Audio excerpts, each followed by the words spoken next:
What's up guys, Houndish here with some Destiny 2 news and stuff to talk about. So we're going to take a look at some Iron Banner weapons coming in Destiny 2. We've got new information on creating clans for Destiny 2, more specifically clan banners and everything like that, which is pretty awesome. We have a few words from Deej about guided games in Destiny 2, and I also wanted to point out some interesting things about vehicles in the new game. So let's get into it. Yesterday I pointed out a few weapons which appeared in the new Ghost trailer for the Kill Tracker Ghost, and some of you guys in the comment section kindly pointed out that these are indeed Iron Banner weapons. So first up we see a grenade launcher right here, and if you zoom in on the right hand side you can actually see the Iron Banner emblem on the weapon, which is pretty awesome. It maintains that kind of bronzed gold colour on the weapon that we saw in the Year 1 and 2 Iron Banner weapons, in particular from Destiny 1. Also, this Suros sidearm has the Iron Banner emblem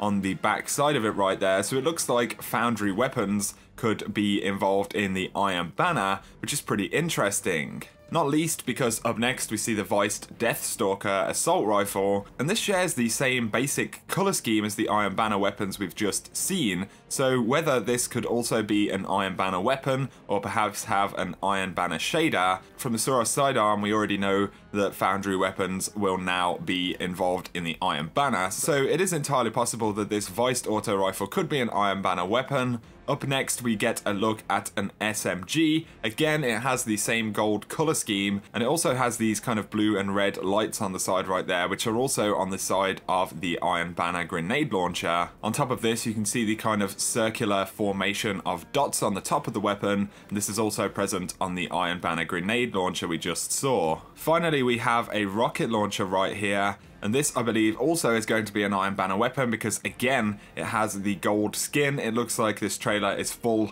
of these Iron Banner weapons, essentially. This launcher also bears a resemblance to a lot of the basic rocket launcher models from Destiny 1, including the Galahorn as well. It has that basic same shape. So there we have it. The first two are definitely Iron Banner weapons because they have the Iron Banner emblem on them. I would also predict that the other weapons are Iron Banner weapons as well. Of course, we have seen this hunter with a katana sword, also boasting some Iron Banner armor right there. So of course there's no question that the Iron Banner will return. A little while ago there was a leak on IMDb about some characters for Destiny 2, which did list a new character called the Iron Guard. Whether this is actually real, we don't know. Of course, the Iron Guard could be an Iron Banner character, but it could easily be a character relating to the story or the Cabal or anything like that. Nonetheless, some pretty exciting stuff right there. Moving on, clan migration for Destiny 2 has begun on Bungie.net.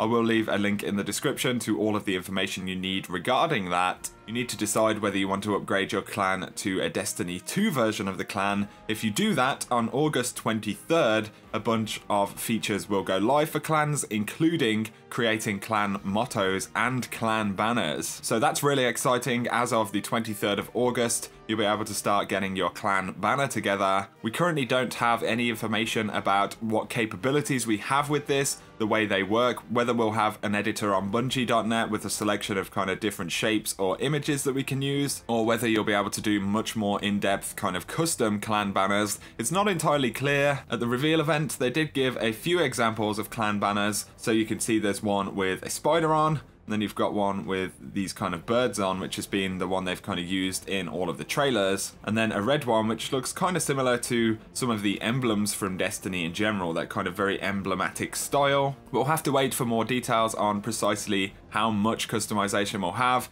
but I'm really excited to jump in and start making clan banners. Up next, I wanted to talk about vehicles in Destiny 2. So we have seen a few tanks in some of the trailers, which is very interesting. We don't know a ton about this just yet, but if you remember from the beta, when you look at your Guardian and where the Sparrow would normally be, it actually says no vehicles currently available. It's interesting that they refer to them as vehicles and not Sparrows specifically. Of course, that doesn't necessarily mean we're going to get anything other than Sparrows in that slot. However, in this scene right here, we can see a tower kind of grade ship the same as what Amanda Holliday uses in the trailers for Destiny 2, and it's actually dropping a tank down into battle, which is pretty cool. This does beg the question, will we possibly be able to have these as kind of personal vehicles with certain landing zones, or be able to summon them perhaps? I think there is a lot of potential there. Imagine in Patrol if there were like a bunch of different places that you could have tanks delivered to, or in certain activities where you could pick up tanks. Of course, in Destiny 1 we had some of the Cabal tanks in the Valastarek strike, for example. If you look at this clip right here, it shows 3 Guardians in the inverted Spire strike, and in the section where you jump down into the kind of open space before the man cannons or the launchers, depending on what you want to call them, you do see a tank right here. So perhaps this strike will actually feature a tank at this location that you could jump into, or again, it could have been kind of called in or summoned somehow by a Guardian. This is one element of the game that Bungie have really kept under wraps until now, but it is very exciting. These tanks look pretty awesome to drive. Whether they're something that we can use, you know, all over the place, or they're just in specific activities, it looks really exciting.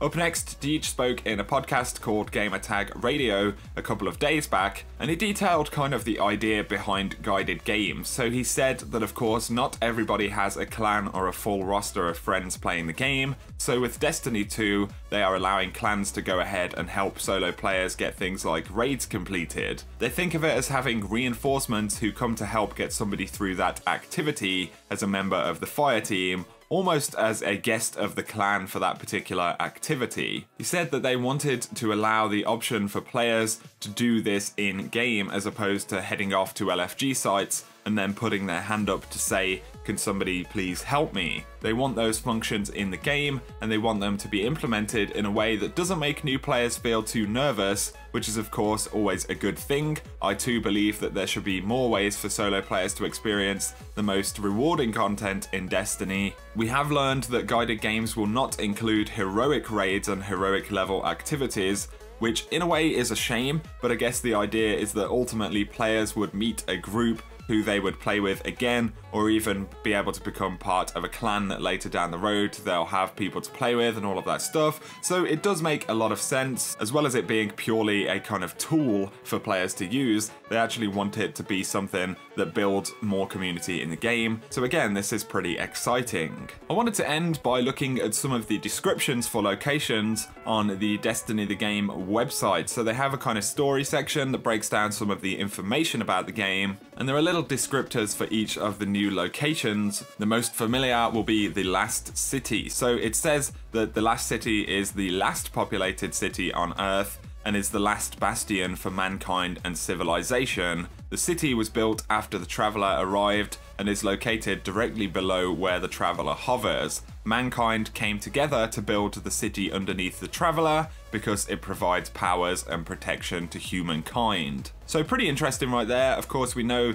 that we'll be playing in the tower space as the tower kind of gets destroyed by the Cabal attack. Perhaps we'll be able to visit the Last City in kind of more depth in story missions and things like that. But up next we have the European Dead Zone, and this was ground zero for a cataclysmic event that left a massive shard of the Traveler, the source of every Guardian's power and immortality, embedded into the vast landscape. For years, only wild vegetation and the remains of an abandoned city were evidence of our forgotten past, and now the Red Legion are using the European Dead Zone as a staging ground for their war machine. So that's pretty interesting. We know that there is a huge Cabal base in the European Dead Zone. I've speculated previously that this is where the raid will begin. Of course, the war machine itself could just be in reference to the Cabal attack, but I think it's more specific than that. There is, of course, a giant ship over the Cabal base, as well as this, what looks like a huge cannon or kind of launcher of some sort. We know that the Cabal have a kind of giant solar siphon ship as well, which they're using at some point in the story. Moving on, we have a description of Titan. The great monuments of mankind's utopian golden age now lie toppled or half submerged within the rolling ocean that blankets the entire surface of Titan. All that remains is a flotilla of construction barges and a lone human habitat that serves as the perfect hiding place for some of humanity's scattered forces, and something far more sinister below. So that's very exciting as well. We know that Titan is of particular interest to the Hive in Destiny 2. Perhaps we'll see some giant Leviathan or kind of sea creature type thing, or a kind of underwater world. There are many other types of creatures, such as Ahamkara, that we don't have much of an understanding of, but perhaps we could see them at some point in Destiny 2. For Io, they describe it as the place which the Traveler visited last, and the site of great interest to both humanity and the timeless Vex machines. The Red Legion, too, now seek to unravel the secrets and power of this place, gouging at the surface, seeking to uncover new sources of power to aid in their quest to dominate our worlds. It's up to you to protect this place and preserve its legacy. Io is really one of the places that we've seen the least of so far, very minimal gameplay or information about characters. And then finally we have Necess, lush with giant twisted trees, deep caverns, waterfalls and silver swamps. The origin of this planetoid remains unknown. What's clear though is that the Vex have nearly transformed the entire planetoid into a machine world above and below the surface. For those Guardians willing to brave the dangers and explore the myriad of mysteries, treasures beyond the imagination await. So I just wanted to share those descriptions of the locations with you guys. Pretty awesome stuff, and a couple of them give us some interesting hints as well as to some things we could see in the full game of Destiny 2. So that about sums up this news video, just a bunch of stuff I wanted to round up with you guys. So I hope you have enjoyed it as always, and I'd appreciate any of your thoughts in the comments section. Be sure to let us know. If you have enjoyed the video though, a like is very much appreciated. And if you want to save 10% on Control Freak products, including the new Destiny 2 edition thumbsticks, then follow the link in the description and use code Houndish, and you'll save yourself a few bucks. For now though, I really appreciate you watching guys, and whatever you do, have an awesome day.